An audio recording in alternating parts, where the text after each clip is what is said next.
इंसान किसी भी मज़हब, नस्ल या कौम का हो, किसी न किसी नुक्ते पर इख्तिलाफ़ राय उसमें ज़रूर पाई जाती है, मगर जिस तरह से तमाम बनी नौ इंसान एक नुक्ते पर इख्तिलाफ़ राय नहीं रखते कि पैदा हुए हैं तो मरना लाजिम है, मौत पर सब यकसां राय, इसी तरह से तमाम अहले अक़ल और फ़रासत और ख़ास तौर पर दीन के नाम लेवा भी मुख्तलिफ़ मसाइल पर अलग फ़िक्र तो हो सकते हैं, मगर जब बात सच और झूठ के मेयार तक पहुंच जाती है तो सभी मानते हैं कि झूठ के पाँव नहीं होते। झूठ बिला आखिर ज़लील और रसवाई का सबब बनता है। झूठ एक शैतानी हरबा है। किसी ने दुरुस्त फरमाया है कि शैतान के चेले की पहचान उसके अंदाज़े बयां से ही की जाती है कि अगर झूठा है तो शैतान का तरफदार और सच्चा है तो रहमान का। सच और झूठ का मेयार दावा नहीं होता बल्कि अपने दावे में दलील का अमली मुजाहरा होता है। नमरूद ने एक झूठा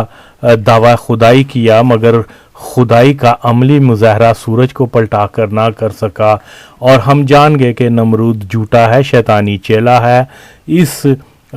तमाम किस्से में काबिल गौर बात यही है कि सूरज को पलटाना कार खुदाई है, मगर देखने में आया और हमने अपने अकीदे का हिस्सा भी बनाया कि हमारे आका व मौला नबी सल्लल्लाहु अलैहि वसल्लम ने भी तो सूरज को पलटाया था और यही वजह थी कि अल्लाह ने अपने महबूब को फरमाया कि ए नबी, इस मौजज़े को बुनियाद बनाकर लोग आपको खुदा ही ना समझ लें, लिहाजा अपनी बशरियत का ऐलान कर दें। तो ए मदूदी वहाबी देवबंदी सुन लें कि बशरियत का ऐलान अपने नूर होने की नफ़ी नहीं था बल्कि लाजिम था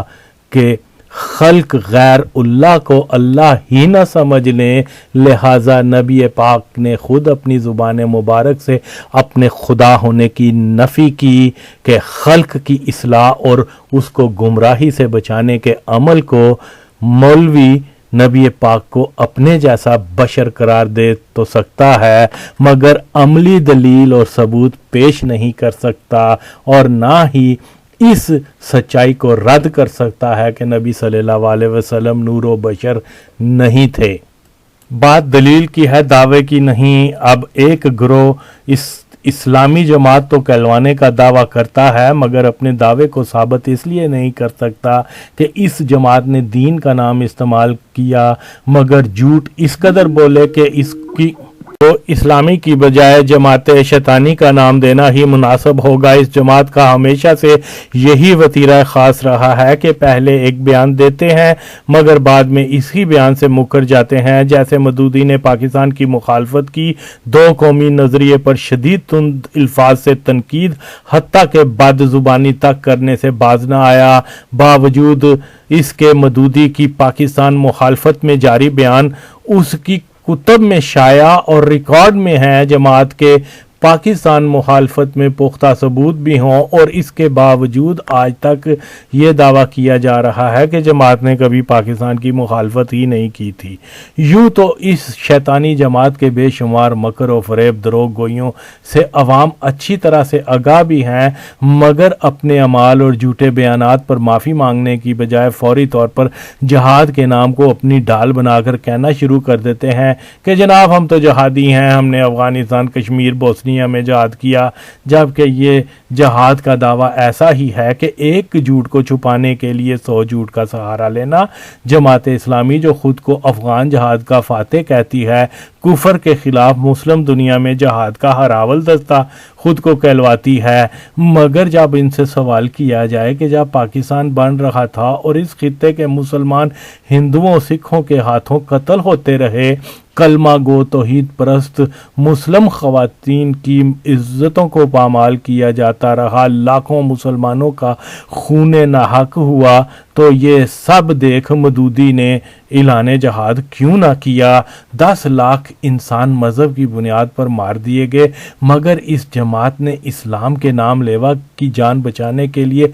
कुछ ना किया, बल्कि ये जमात अखंड भारत की हामी थी और जो मुसलमान अपनी जान बचाने के लिए हिंदुस्तान से हिजरत करने की कोशिश करता था, जमात उसको दारुल हरब की तरफ हिजरत करने जाता तस्वर करती। अजीब बात है कि जमात मदूदी की अखंड भारत हामी देवबंदी जमात एक साजिश के तहत हिंदुस्तान سے مسلمانوں کو خالی کروا کر دوسرے ہمسایہ ممالک میں بسانے کے لیے اس ہندوستان کو دارالحرب قرار دیا کہ جس وقت ہندوستان میں امن و سکون کی فضا تھی، کوئی مسلم کش فسادات برپا نہیں ہوئے تھے، اور جب 1947 میں دلی تا امرتسر لاکھوں مسلمان کٹ رہے تھے، مودودی دیوبندی جماعت اہل حدیث نے سرزمین ہند کو نہ تو دارالحرب قرار دیا اور نہ ہی مسلمانوں کی جان و مال کے دفاع کے لیے جہاد کا اعلان کیا۔ الٹا یہ منافقین گاندھی نہرو کے اتحادی بن پاکستان کی تشکیل کو گناہ سے تعبیر دیا کرتے۔ ان سے پوچھیں کہ اس وقت جہاد فی سبیل اللہ کا فتویٰ یاد نہیں آیا، یا ان کی نظر میں پاکستان ہجرت کرنے والے مسلمان ہی نہ تھے کہ ان کے قتل پر جہاد کی فرضیت لاگو کی جاتی، مگر یہ کفار کے زر خرید کبھی بھی جواب نہیں دے پائیں گے۔ ان جہاد کے دعویداروں سے معلوم کریں کہ یہودیوں نے جب مسلمانوں کی ایک آزاد خود مختار ریاست فلسطین اور مسلم دنیا کے تیسرے مقدس ترین مقام کو طاقت کے زور سے چھین کر صہیونی ازم کے پھیلاؤ اور مسلم نسل کشی کا سلسلہ شروع کیا تھا، تو اس وقت کیا مسلمان پہ جہاد فرض نہیں ہوا تھا؟ کہ تاریخ گواہ ہے کہ افغانستان میں جہاد کا واویلا کرنے والے وہابی دیوبندی جماعت مودودی نے فلسطینی مسلمانوں کے لیے عملی جہاد تو کجا، کبھی اسرائیل ریاست کے قیام کے خلاف لفظی طور پر بھی اس کو رد نہیں کیا، نہ کوئی فلسطینی مسلمانوں سے یکجہتی دکھائی، نہ کوئی فنڈز اکٹھے کیے، جیسا کہ افغانوں کی مدد کے واسطے زبردستی فنڈز لیا کرتے تھے کہ امریکہ نے افغان جہاد کے نام پر اپنے مفادات کے لیے ان ہی منافقین کو پیسہ دے کر استعمال کیا۔ CIA ساختہ اسامہ اور دیگر اخوان وہابی یا ان کے ٹولوں میں شامل فلسطینی کیسے کس منہ سے کس شریعت سے فلسطین کے مرکزی جہاد کی بجائے ہزاروں میل دور افغان فساد کی غرض سے چلے آئے۔ اپنے بریگیڈ اور لشکر کے نام تو القدس و فلسطین کی آزادی کے مجاہد رکھیں، مگر کسی اسرائیلی فوج کے خلاف لڑنے کی بجائے افغانستان اور پاکستان میں پیسے اور بندوق کے زور پر جہاد کے نام پر وہابیزم کے فروغ اور مہاجر عورتوں سے وقتی نکاح کرنے چلے آئے۔ الجزائر میں کتنے جماعتی یا اخوان المسلمین اور دیگر نام نہاد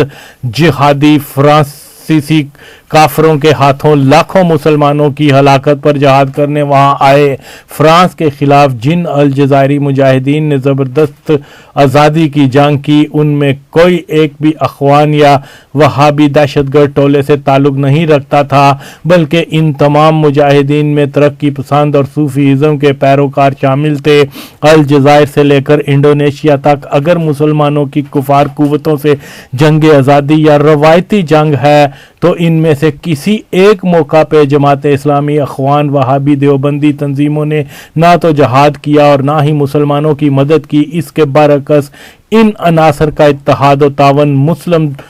دشمن قوتوں سے دیکھنے کو ملتا رہا ہے، جیسا کہ مصر ایک طرف تو فرانس اور برطانیہ سے لڑ رہا تھا، تو دوسری طرف اخوان المسلمین کے دہشت گرد فرانس اور برطانیہ کی حمایت پر مصر میں تحریب کاریاں کیا کرتے۔ اسی طرح اسرائیل کے خلاف عربوں کی بے شمار جنگیں ہوئیں، مگر ان میں سے ان نام نہاد جہادیوں کو مسلمانوں کی طرف سے یہود کے خلاف محاذ جنگ پر کسی نے نہیں دیکھا۔ اس کے مقابلے میں یورپ سے غیر مسلم نوجوان بیروت میں آ کر عربوں کی طرف سے لڑتے ہوئے مارے گئے۔ یہ تمام حقائق سب کے سامنے ہیں۔ اس کے باوجود ان گروہوں کو جہادی مانا جائے تو یہ جھوٹ ہے، اور جھوٹ پائیدار نہیں ہوتے۔ بے شمار واقعات ہمارے سامنے ہیں کہ وہابی تکفیری اجرتی قاتلوں نے اسلامی دنیا میں ہر اس حکومت یا گروہ کے خلاف جہاد کے نام پر فساد و بربریت کی جو امریکہ کا مخالف تھا۔ آج جبکہ دنیا کو دکھانے کے لیے یہ عناصر ہر وقت امریکہ، مغرب اور اسرائیل کے خلاف جہاد کرنے کے بلند دعوے تو کرتے ہیں، مگر حقیقت میں لیبیا کے قذافی، شام میں اسد حکومت یا مصر کی حکومتوں کے خلاف سلفی جہادی مسلمان دشمن के इत्तेहादी बनकर इनके मफादात की रखवाली को जहाद का नाम देते हैं, और मुस्तकबिल में भी जहाँ कहीं मगरब और इसराइली मफादात ख़तरे में पड़ेंगे, ये जहादी अपने आकाओं की सफ़ों में ही इनके शाना बशाना लड़ते देखे जाएंगे। इसके बावजूद मगरब और वहाबी झूठे प्रोपोगंडे की बुनियाद पर इस तासुर को फैलाने से बाज नहीं आएंगे कि जहादी टोलों से मगरबी तहजीब को शदीद ख़तरा है। इन नाम नहाद जहादी टोलों का हमेशा से यही तरीका रहा है कि मुसलमान नौजवानों को जहाद के मुक़द्दस नाम का दर्स देकर अपने दहशतगर्दी के ऐसे टोलों में शामिल करते रहे हैं जिनको इस्लाम के नाम पर बनाकर इस्लाम दुश्मन क़ुव्वतों के मुफाद के लिए इस्तेमाल किया जाता है। जैसा कि रूसी फ़ौज की अफ़गानिस्तान आमद अमरीकी मदद व मंशा से जहाद का नाम लेकर इस खित्ते में तबाही और बर्बादी का एक लामतनाही सिलसिला शुरू किया गया। वहाबी जहादिज़म को प्रमोट करने के लिए अमेरिका से पश्तो फ़ारसी उर्दू जहादी मवाद शाया करके तकसीम किया जाता, जिसके नतीजे में मनहूस तालिबान हमें देखने को मिले। जिस तरह अमरीकी झूठ प्रोपोगंडे में अपना सानी नहीं रखते, तो इसी तरह से इनके गुमाश्ते जमाते इस्लामी वाले भी झूठ, रियाकारी और गैर हकीकी बातों को बुनियाद बनाकर अमरीकी जहादिज़म को प्रमोट करने में बहुत महारत रखते हैं। नजीब हुकूमत के बाद अफ़गान दहशतगर्दों की आपस में खाना जंगी शुरू हुई तो जमात मदूदी हिकमत यार की तरफदार थी, लिहाजा पंजाब और सिंध के नौजवानों को अफ़गानिस्तान ये कहकर रवाना करते कि कश्मीर में जाकर हिंदू फ़ौज के ख़िलाफ़ जहाद करो, जबकि हकीकत में मसूद के ख़िलाफ़ लड़ने के लिए हिकमत यार के लिए भर्ती की जाती। जहाद पर एक किताब जो जमात के किसी अब्बास अख्तर अवान की लिखी कारवान शौदा काबल से कश्मीर तक मेरे पास मौजूद है, जिसको जमात वाले जहाद की बाइबल का दर्जा देते हैं, और इस किताब में जमात के उन मेंबरान की बहादुरी और जज्बा शहादत की दास्तान के वाक़यात दर्ज हैं जो अफ़गानिस्तान या कश्मीर में कम्युनिस्ट और हिंदू फ़ौज के ख़िलाफ़ लड़ने गए। किताब ज़ैलदार पार्क इछरा 1994 की शायाशुदा है। तारुफ काजी हुसैन अहमद ने लिखा और अख्तामिया उस वक्त के अफ़गान वज़ीर आज़म गुलबदीन का है। इस किताब का मुताला करके एहसास होता है कि अब्बास अख्तर ने हॉलीवुड की फ़िल्म रैम्बो इन अफ़गानिस्तान से मुतासर होकर ही किताब लिख डाली और काफिर दुनिया को ये बावर करवाने की कोशिश है कि अमेरिका जैसी सुपर पावर के पास अगर एक रैम्बो है तो जमात के पास अनगिनत रैम्बो मौजूद हैं जो अपनी बहादुरी जज्बा जहाज से किसी भी सुपर पावर को ज़ेर कर सकते हैं। हॉलीवुड वाले अपनी फिल्म रैम्बो इन अफ़गानिस्तान को एक फ़र्ज़ी कहानी के तौर पर पर्दा स्क्रीन पर लाए, मगर जमात वालों की दीदा दलेरी देखें कि किताब में ऐसे वाक़यात हैं जो किसी दलील और सबूत के म्यार पर हरगिज़ पूरे नहीं उतरते, और कारी इनको पढ़कर एक ही राय कायम करेगा कि किताब झूठ के पलंदे के सिवा कुछ नहीं, मगर रावी बज़िद है कि किताब में दर्ज तमाम वाक़यात हकीकी हैं। इस ज़िद को देखकर यही कहना पड़ेगा कि हॉलीवुड के काफरों में इतनी अखलाकी जुर्रत तो है कि वो फिल्म में दिखाए रैम्बो के नाकाबिले यकीन कारनामों को फर्जी करार दें, मगर ये जमात मदूदी के पैरोकारों के लिए शर्म का मुकाम है कि इस्लाम के नाम झूठ बोलने और शाया करने और झूठ को सच्चा साबित करने के लिए मंतक की बजाय डिटाई से काम लेते हैं। किताब में दर्ज चंद वाक़यात का जिक्र कर रहा हूँ जिनको सुनकर लोग खुद अंदाज़ा कर सकते हैं कि जमात मदूदी किस हद तक झूठ से काम लेने वाली पलीद जमात है। जैसा कि इस किताब के सफ़ा नंबर 83 पर जमात के एक रुकन इनामुल्लाह खान के बारे में लिखा है कि ये मुजाहिद रॉकेट चलाने में इस कदर माहिर था कि इसका चलाया रॉकेट कभी भी ज़ाया न जाता। एक बार इन्होंने पख्तिया की जाजी छावनी जहां रूसी फौजी और 150 रूसी फौजी मशीर मौजूद थे पर तनहा हमला करके छावनी पर कब्जा कर लिया। वाक़े के मुताबिक एक रोज़ मलक इनाम अपने साथियों से थोड़ी देर के बाद वापस आने का कहकर अपने मोर्चे से निकल गए। इनके पास 60 गोले थे और इन गोलों के साथ दोपहर से शाम तक दुश्मन से छुपते हुए उस मुकाम तक पहुंच गए जहां वो छावनी की नकलो हरकत पर आसानी से नज़र रख सकते थे। कुछ देर के बाद छावनी से 10-12 रूसी फौजी बाहर निकले। इनके हाथ में शराब और मसूकी के आलात थे। थोड़ी देर बाद 30-35 रूसी अफसरान भी वहां आए। शराब और कबाब की महफिल जब अरूज पर पहुंची तो इनाम उल्लाह ने इन पर हमला कर दिया। इनके गोलों ने पूरे प्रोग्राम को उल्टा कर रख दिया। हर तरफ भगदड़ मच गई। मलक इनाम जगह बदल बदल कर रॉकेट बरसाते रहे, जिसकी वजह से रूसियों ने यह समझा कि वो अफगान मुजाहिदीन के घेरे में आ गए हैं, जिस पर रूसियों ने भी जवाबी हमला किया। मगर जमात के एक मुजाहिद के सामने सारी छावनी की हिम्मत टूट गई और तन तनहा मलक इनाम जीत गया। कम्युनिस्ट अपने 17 मोर्चे छोड़कर गर्देज की तरफ 24 लाशें छोड़ भाग गए। जो रूसी फौज अफगानिस्तान फतह करने निकली थी, इस कदर बुज़दिल निकली कि सिर्फ एक